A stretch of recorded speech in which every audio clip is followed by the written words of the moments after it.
اعوذ باللہ من الشیطان الرجیم بسم اللہ الرحمن الرحیم ان الذین کفروا لن تغنی عنہم اموالہم ولا اولادہم من اللہ شیئا وأولئك هم وقود النار كدأب آل فرعون والذين من قبلهم كذبوا بآياتنا فأخذهم الله بذنوبهم والله شديد العقاب قل للذين كفروا ستغلبون وتحشرون إلى جهنم وبئس المهاد قد كان لكم آية في فئتين التقتا فئة تقاتل في سبيل الله وأخرى كافرة يرونهم مثليهم رأي العين والله يؤيد بنصره من يشاء إن في ذلك لعبرة لأولي الأبصار۔ حقیقت یہ ہے کہ جن لوگوں نے کفر اپنا لیا ہے اللہ کے مقابلے میں نہ ان کی دولت ان کے کچھ کام آئے گی نہ ان کی اولاد، اور وہی ہیں جو آگ کا ایندھن بن کر رہیں گے۔ ان کا حال فرعون اور ان سے پہلے کے لوگوں کے معاملے جیسا ہے۔ انہوں نے ہماری آیتوں کو جھٹلایا، چنانچہ اللہ نے ان کو ان کے گناہوں کی وجہ سے پکڑ میں لے لیا، اور اللہ کا عذاب بڑا سخت ہے۔ جن لوگوں نے کفر اپنا لیا ہے ان سے کہہ دو کہ تم عنقریب مغلوب ہوگے اور تمہیں جمع کر کے جہنم کی طرف لے جایا جائے گا، اور وہ بہت برا بچھونا ہے۔ تمہارے لیے ان دو گروہوں کے واقعے میں بڑی نشانی ہے جو ایک دوسرے سے ٹکرائے تھے۔ ان میں سے ایک گروہ اللہ کے راستے میں لڑ رہا تھا اور دوسرا کافروں کا گروہ تھا جو اپنے آپ کو کھلی آنکھوں سے ان سے کئی گنا زیادہ دیکھ رہا تھا۔ اور اللہ جس کی چاہتا ہے اپنی مدد سے تائید کرتا ہے۔ بے شک اس واقعے میں آنکھوں والوں کے لیے عبرت کا بڑا سامان ہے۔ یہ آیات ہے جن میں اللہ تبارک و تعالی نے کفر اختیار کرنے والوں کے لیے وعید بیان فرمائی ہے، کہ جس میں یہ بھی فرمایا کہ وہ دنیا کے اندر بھی بالآخر مغلوب ہوں گے اور آخرت میں ان کو ایک شدید عذاب کا سامنا کرنا ہوگا۔ یہ اللہ تبارک و تعالی اہل کتاب سے جو گفتگو کی جا رہی ہے اس میں ان کو نصیحت کے طور پر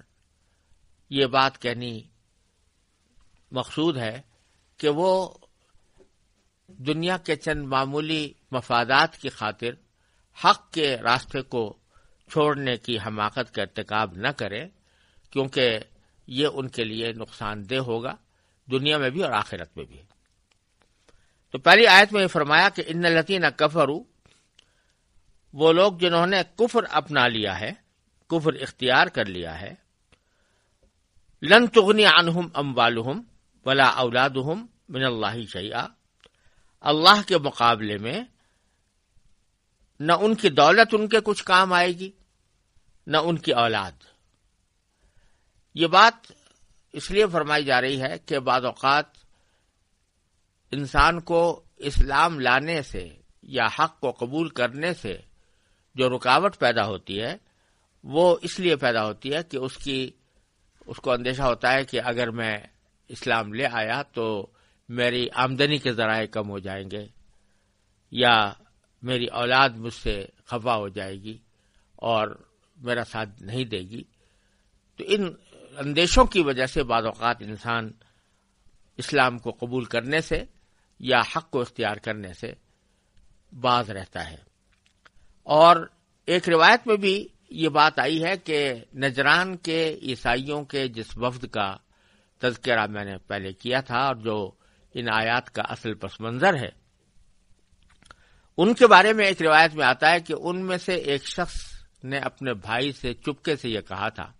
یعنی نبی کریم سرور دو عالم صلی اللہ علیہ وسلم سے ملاقات کے بعد اور گفتگو کے بعد اس نے چپکے سے اپنے بھائی سے یہ کہا تھا کہ بات تو یہ جو کچھ کہہ رہے ہیں وہ درست ہے اور یہ اللہ کے سچے پیغمبر معلوم ہوتے ہیں، لیکن مسئلہ یہ ہے کہ اگر ہم ان کی بات کو قبول کر لیں اور اسلام لے آئیں تو ہمیں اپنے قوم کی ناراضی کا سامنا کرنا پڑے گا، اور اس ناراضی کے نتیجے میں ہماری جو آمدنیاں ہو رہی ہیں وہ بند ہو جائیں گی، اور ہمارے بادشاہوں کی طرف سے ہمارے پاس تحفے آتے ہیں وہ تحفے ملنے بند ہو جائیں گے۔ تو اس نے اپنے اس اندیشہ کا اظہار کیا تھا، یہ ایک روایت میں ایسا مذکور ہے۔ تو ہو سکتا ہے کہ اس آیت کا کہ نے اسی بات کی طرف بھی اشارہ کرنا مقصود ہو اس آیت میں کہ جن لوگوں نے کفر اختیار کر لیا ہے نہ ان کے دولت ان کے کچھ کام آئے گی اللہ کے مقابلے میں، نہ ان کی اولاد،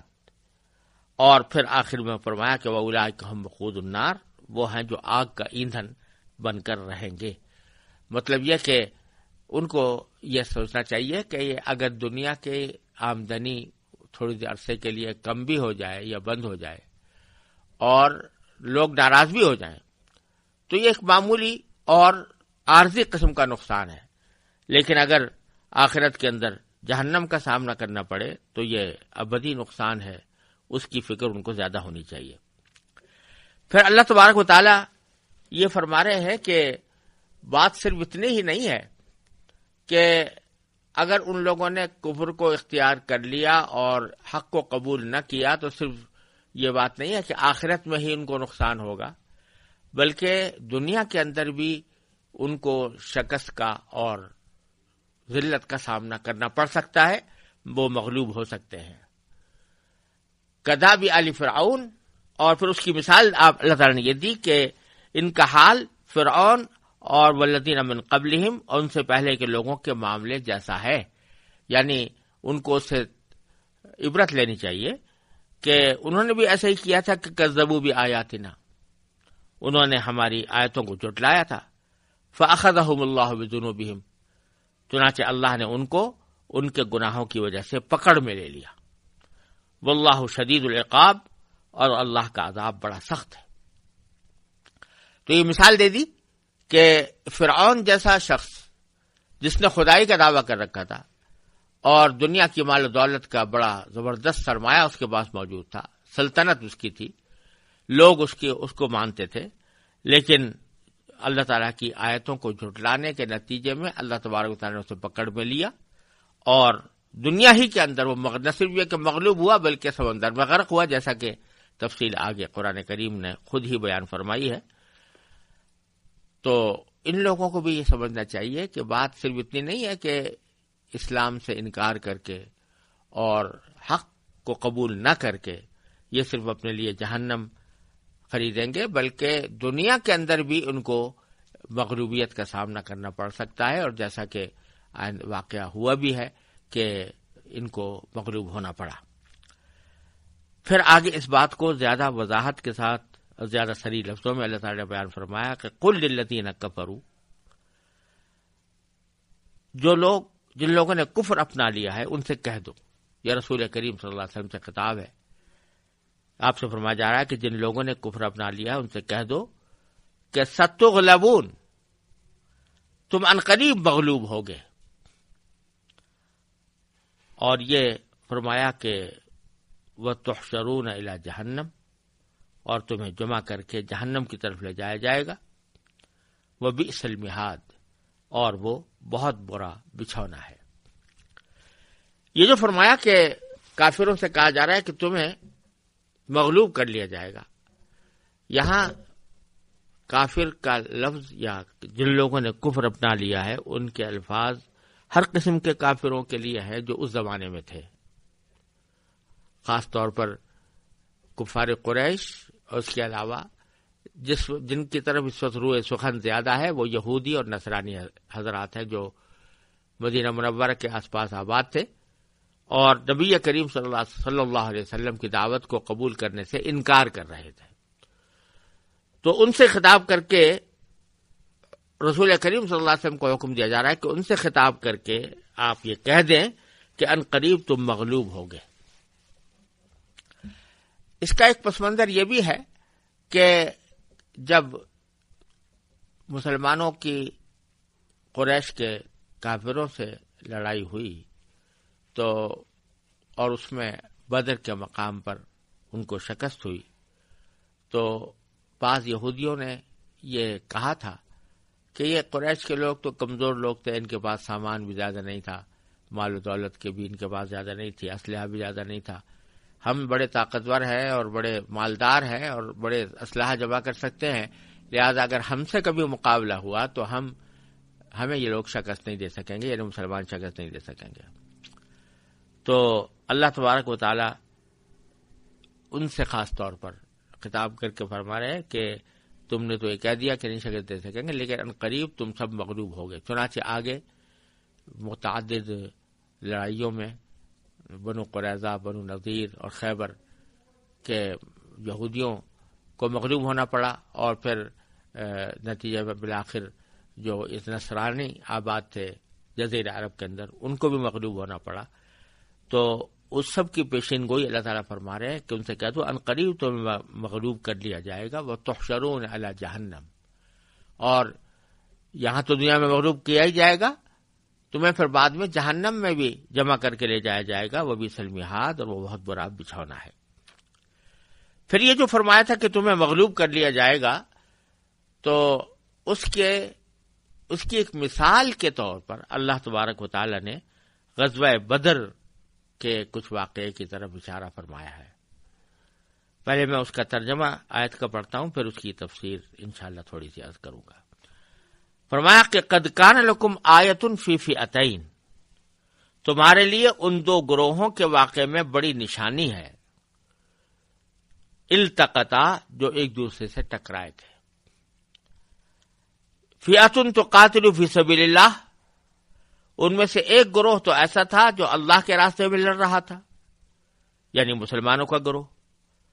وأخرى کافرہ، اور دوسرا کافروں کا گروہ تھا۔ اس سے اشارہ ہو رہا ہے غزوہ بدر کی طرف کہ جب سب سے پہلی باقاعدہ لڑائی جو رسول کریم صلی اللہ علیہ وسلم کی کفار قریش کے ساتھ ہوئی تھی وہ بدر کے مقام پر ہوئی تھی۔ ابو جہل مکہ مکرمہ سے 1000 مسلح لوگوں کا لشکر لے کر آیا تھا، اور نبی کریم صلی اللہ علیہ وسلم اور آپ کے صحابہ کرام کے اوپر حملہ کرنا مقصود تھا، اور اس کا خیال یہ تھا کہ اس حملے کے نتیجے میں ہم مسلمانوں کا بیج مار دیں گے۔ دوسری طرف مسلمانوں کی تعداد کل 313 تھی۔ اتنی معمولی تعداد کے اوپر اتنا بڑا لشکر حملہ آور ہو رہا تھا۔ ان کی یہ جو یہودی کہہ رہے تھے کہ ان کے پاس ساز و سامان نہیں تھا، لہذا وہ مغلوب ہو گئے، باری تعالیٰ فرما رہے ہیں کہ ان کا سازمان کا مسلمانوں کے مقابلے میں تو حال یہ تھا کہ یرونہم مثلیہم رأی العین، کہ وہ کافر لوگ اپنے آپ کو کھلی آنکھوں ان سے کئی گنا زیادہ دیکھ رہے تھے، یعنی ان کو بالکل صاف نظر آ رہا تھا کہ ہماری تعداد زیادہ، ہمارے پاس ساز و سامان زیادہ، ہمارے پاس اسلحہ زیادہ، اور دوسرے مسلمانوں کے مقابلے میں جو 313 کی گنتی بھی مشکل سے پوری ہو رہی ہے، اور ان کے پاس نہ ساز و سامان ہے نہ اسلحہ کا کوئی ڈھیر ہے، تو وہ اپنے کھلی آنکھوں سے دیکھ رہے تھے کہ مسلمان سے ان کی اپنی تعداد کئی گنی زیادہ ہے، یعنی کافروں کی تعداد بہت زیادہ ہے۔ تو لیکن ہوا کیا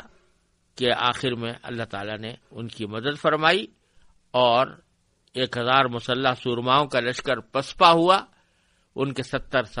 سردار مارے گئے، اور 70 سرداروں کو قید کیا گیا، اور باقی لوگ بھاگ کھڑے ہوئے۔ تو اللہ تعالیٰ فرماتے ہیں واللہ یؤید بنصرہ من یشاء، اور اللہ جس کی چاہتا ہے اپنی مدد سے تائید کرتا ہے۔ بے شک ان فی ذلک لعبرۃ لأولی الابصار، بے شک اس واقعے میں آنکھوں والوں کے لیے عبرت کا بڑا سامان ہے۔ تو اس میں اللہ تبارک و تعالیٰ نے غزوہ بدر کی مثال دے کر یہ فرمایا کہ جس طرح غزوہ بدر میں ظاہری اسباب و وسائل کے اعتبار سے کافروں کا لشکر بہت مضبوط تھا اور ان کے پاس اسلحہ اور ساز و سامان بھی بہت تھا، اور ان کے مقابلے میں مسلمانوں کا لشکر بہت کمزور تھا، تعداد میں بھی کم تھا، اسلحہ بھی پورے نہیں تھے، ساز و سامان بھی نہیں تھا، اس کے باوجود اللہ تعالیٰ نے اپنی مدد سے ان کو سرفراز فرما کر کافروں کے مقابلے میں فتح مبین عطا فرمائی۔ تو جس طرح وہاں وہ مغلوب ہوئے، تو یاد رکھو تم اپنے ساز و سامان پر نہ اتراؤ، بلکہ ہو سکتا ہے کہ اگر تم نے اپنی یہ روش جاری رکھی تو تم بھی اسی طرح مغلوب ہو جس طرح کے قریش کا لشکر رسول کریم صلی اللہ علیہ وسلم کے ساتھ لڑائی میں مغلوب ہوا تھا۔ آگے ارشاد ہے، زُيِّنَ لِلنَّاسِ حُبُّ الشَّهَوَاتِ مِنَ النِّسَاءِ وَالْبَنِينَ وَالْقَنَاطِيرِ الْمُقَنطَرَةِ مِنَ الذَّهَبِ وَالْفِضَّةِ وَالْخَيْلِ الْمُسَوَّمَةِ وَالْأَنْعَامِ وَالْحَرْثِ ذَلِكَ مَتَاعُ الْحَيَاةِ الدُّنْيَا وَاللَّهُ عِندَهُ حُسْنُ الْمَآبِ قُلْ أَؤُنَبِّئُكُم بِخَيْرٍ مِّن ذَلِكُمْ للذين اتقوا عند ربهم جنات تجري من تحتها الأنهار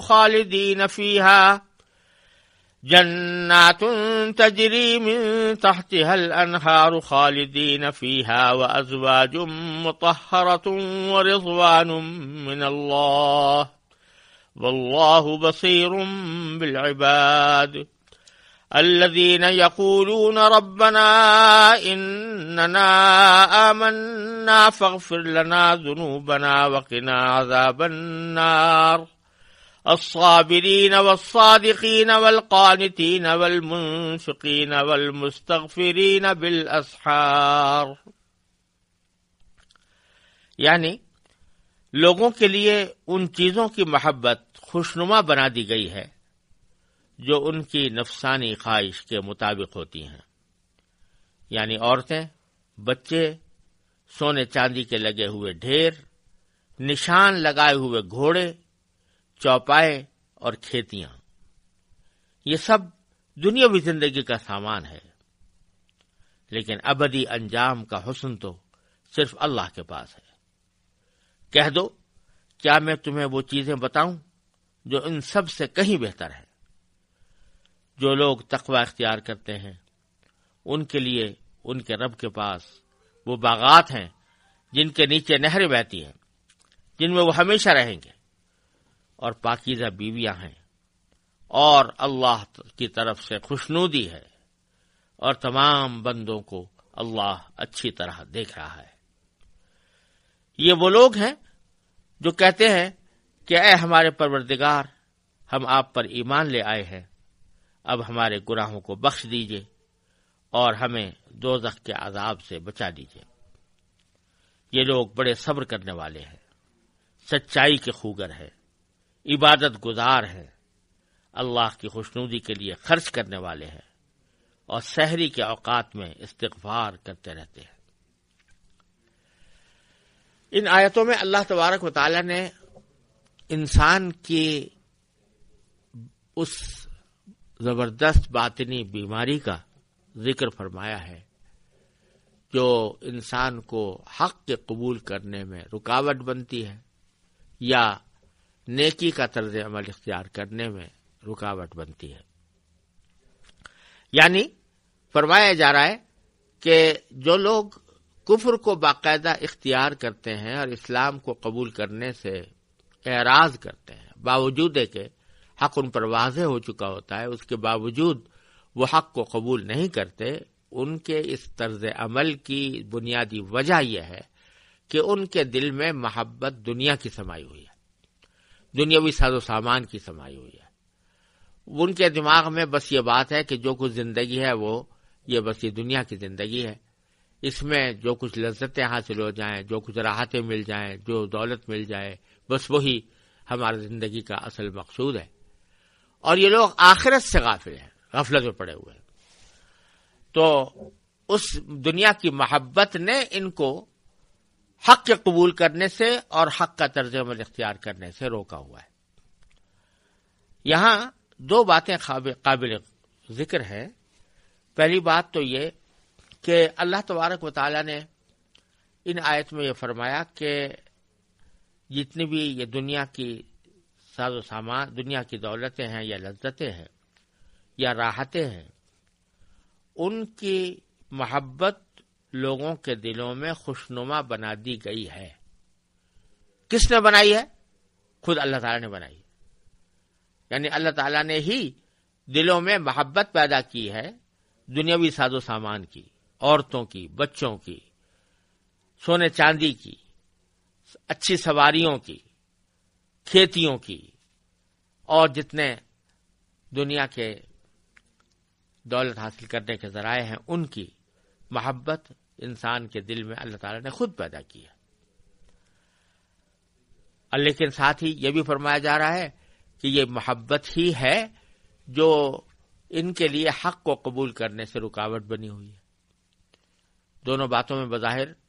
تضاد سا معلوم ہوتا ہے، لیکن حقیقت حال سمجھنے کی ضرورت ہے۔ وہ یہ کہ اللہ تبارک و تعالی نے بے شک ان چیزوں کی محبت دل میں ڈالی، انسان کے دل میں ڈالی، اور اللہ تعالی ہی نہیں ڈالی۔ مثلا روپے پیسے کی محبت، عورتوں بچوں کی محبت، اور اچھی سواریوں کی محبت، یہ سب دل میں ڈالی، اللہ تعالیٰ نے ہی ڈالی۔ لیکن اس لیے ڈالی کہ اگر بالکل محبت یہ نہ ہوتی، یعنی انسان کے دل میں کوئی جذبہ سونے چاندی کے حاصل کرنے کا نہ ہوتا، عورتوں بچوں کے حاصل کرنے کا نہ ہوتا، کوئی خیال ہی نہ ہوتا، تو پھر زندگی کیسے گزرتی؟ انسان کو اس دنیا میں رہنے کے لیے ضرورت ہے کہ کھانا کھائے، اس کو ضرورت ہے کہ اچھا لباس پہنے، اس کو ضرورت ہے کہ اگر کہیں اس کو سفر کرنا ہے تو اس کو کوئی سواری میسر ہو۔ تو یہ ساری انسان کی ضروریات ہیں۔ اگر ان کی محبت یعنی ان کا شوق دل میں نہ ہوتا اور ان سے نفرت ہی ہوتی تو پھر انسان کماتا کیوں، اور کمانے کے لیے جدوجہد کیوں کرتا، اور آمدنی حاصل کرنے کے لیے کوشش کیوں کرتا؟ تو یہ محبت تو اس لیے پیدا کی گئی ہے کہ تاکہ اس کو استعمال کر کے دنیا کا کاروبار چلے۔ لیکن اس محبت کی ایک حد ہے، اس حد میں اگر وہ محبت رہتی ہے تو انسان کے لیے کارآمد ہے، اس کی زندگی کا پہیہ اسی کے ذریعے چلتا ہے۔ اور اگر بالفرض وہ اس حد سے تجاوز کر جائے، جو حد اس کی اللہ تعالی نے مقرر کی ہے، اس سے آگے بڑھ جائے، یعنی اس کی محبت اتنی ہو جائے کہ آدمی اس پر آخرت کو ترجیح دینے کے بجائے آخرت پر اس کو ترجیح دینے لگے۔ یعنی ایک طرف اس کے سامنے سونے چاندی کے ڈھیر ہے اور اس کی خواہش ہے کہ میں اس کو حاصل کروں، اور دوسری طرف اللہ تعالیٰ کا فرمان ہے کہ یہ اس طرح حاصل کرنا تمہارے لیے حرام ہے، یہ آگ کے انگارے ہیں جو تم لینے جا رہے ہو۔ تو اگر وہ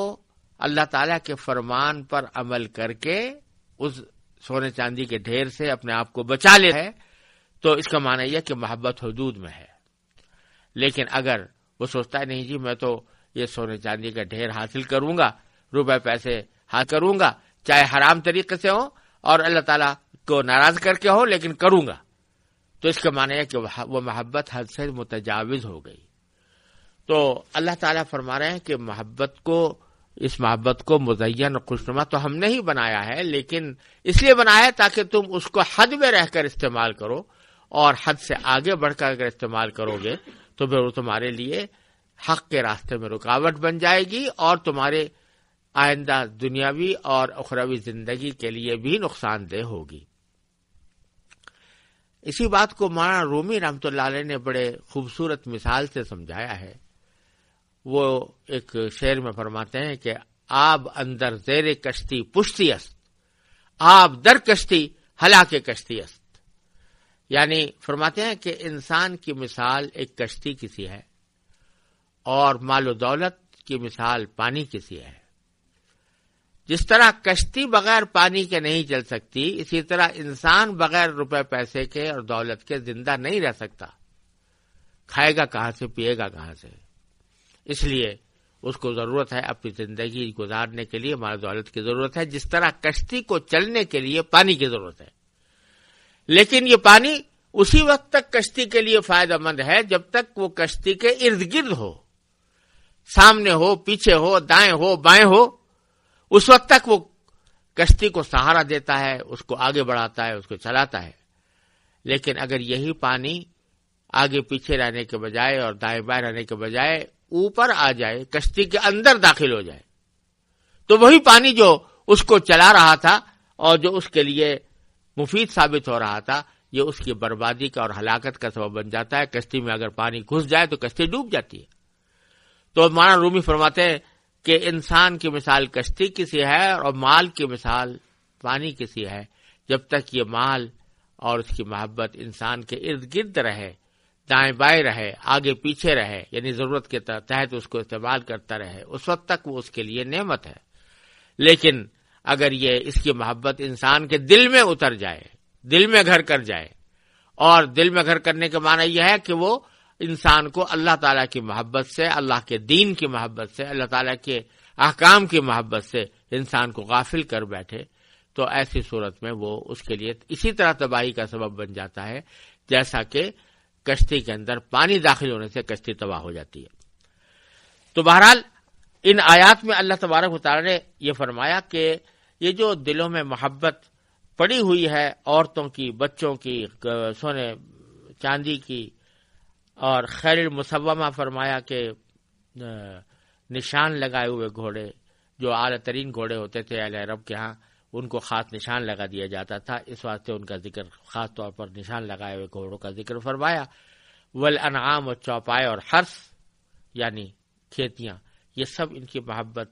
دل میں ڈال دی گئی ہے. لیکن اس محبت نے حد سے تجاوز کر کے لوگوں کو حق قبول کرنے سے روکا ہوا ہے. پھر فرمایا کہ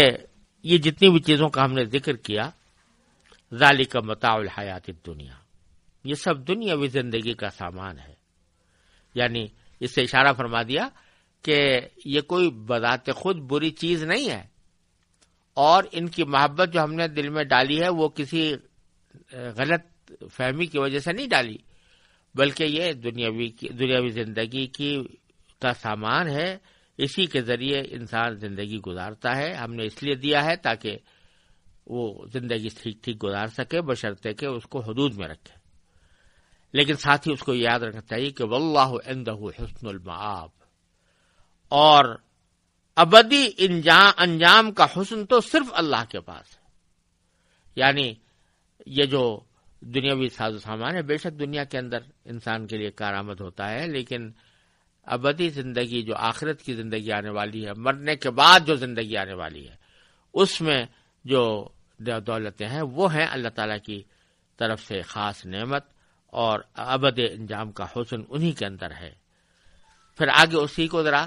وضاحت کے ساتھ فرمایا، قل او انبئکم بخیر من ذالکم، کہہ دو، یہ حضور اقدس صلی اللہ علیہ وسلم کی خطاب ہے، کہہ دو کافروں سے، کہہ دو کہ او انبئکم بخیر من ذالکم، کیا میں تمہیں وہ چیزیں بتاؤں جو ان سب سے کہیں بہتر ہے. یعنی ساری چیزیں جن کا ذکر کیا گیا ہے، عورتیں، بچے، سونے چاندی کے لگے ہوئے ڈھیر، نشان لگائے ہوئے گھوڑے، چوپائے، کھیتیاں، ان سب سے کہیں بہتر میں چیزیں بتاؤں. پھر آگے خود ہی جواب دیا کہ جو لوگ تقوی اختیار کرتے ہیں، للذین اتقوا عند ربہم، جو اپنے پروردگار کے لیے، پروردگار سے تقوی اختیار کرتے ہیں، یعنی اس کے حکم کو بجا لانے کی فکر میں رہتے ہیں اور معصیت اور گناہوں سے ڈرتے ہیں، تو ان کے لیے ان کے رب کے پاس وہ باغات ہیں، جنات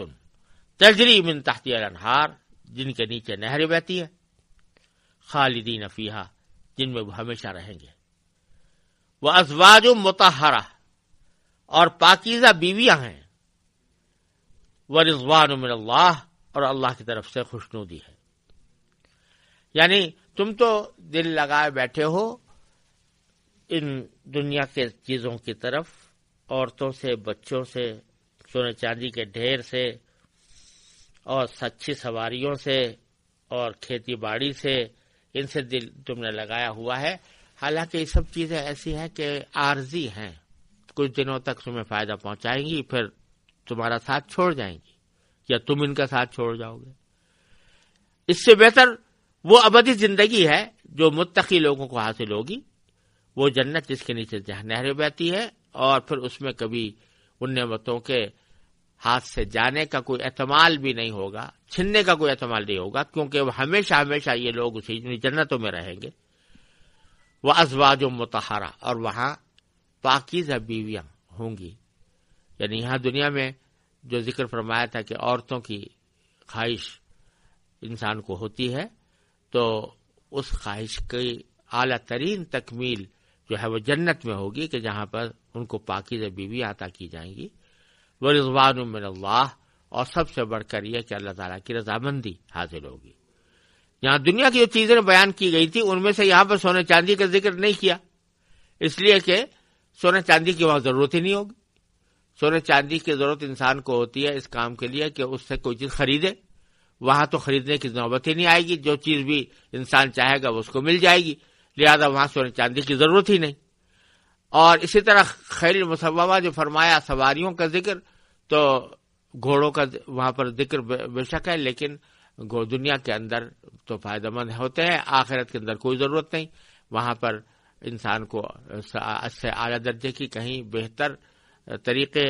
سواری کے اس کو عطا فرمائے جائیں گے، اس کو بل تو ضرورت ہی نہیں ہوگی کہیں ادھر ادھر جانے کی، اور اگر جانے کی ضرورت ہو تو اس کے لیے رف موجود ہوگا، لہذا وہاں گھوڑے کا سوال نہیں۔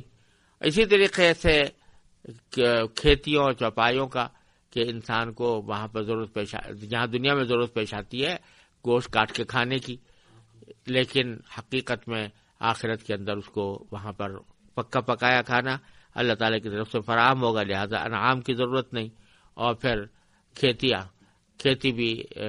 کی بھی ضرورت نہیں۔ تو اس لیے یہاں پر ذکر فرمایا کہ یہ سب چیزیں آخرت میں مجھ کو ملیں گی، لیکن ازواج مطہرہ، اور سب سے بڑھ کر یہ کہ اللہ تعالیٰ کی رضامندی حاصل ہوگی۔ اللہ تعالیٰ کی رضامندی حاصل ہونے کے معنی یہ ہے کہ اس کے بعد کبھی اللہ تعالیٰ ناراض نہیں ہوگا، یا اندیشہ نہیں ہوگا کہ میں فلاں کام کروں گا تو اللہ تعالیٰ ناراض ہو جائیں گے اور مجھے نقصان پہنچے گا۔ واللہ بصیر بالعباد، اور اللہ تعالیٰ بندوں کو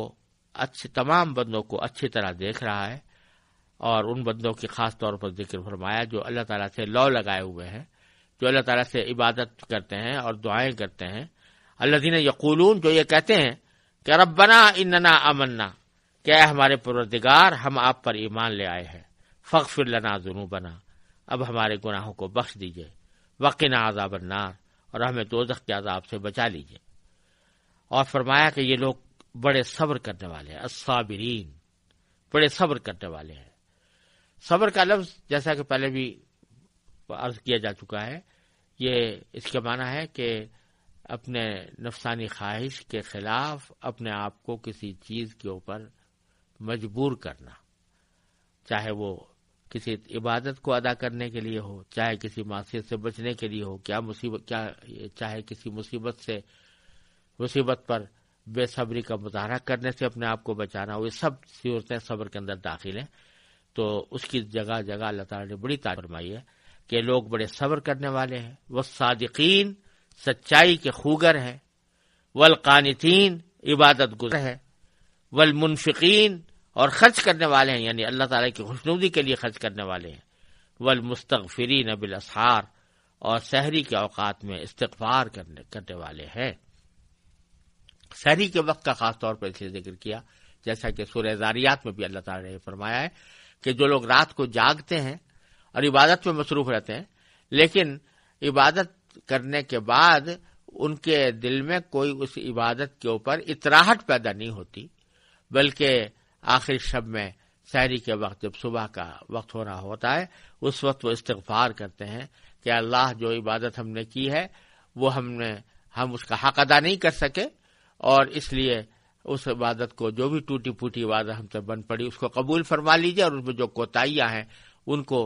معاف فرما دیجئے، اور ہماری سارے گناہوں کو بھی معاف فرما دیجئے۔ تو سحری کے وقت میں استغفار کا خاص طور پر قرآن کریم نے ذکر فرمایا ہے تعریف کے پیرائے میں، اور اس سے معلوم ہوتا ہے کہ آدمی کو سحری کے وقت میں خاص طور پر استغفار کا اہتمام کرنا چاہیے۔ یہ بات اللہ تعالیٰ کو بہت ہی پسند ہے۔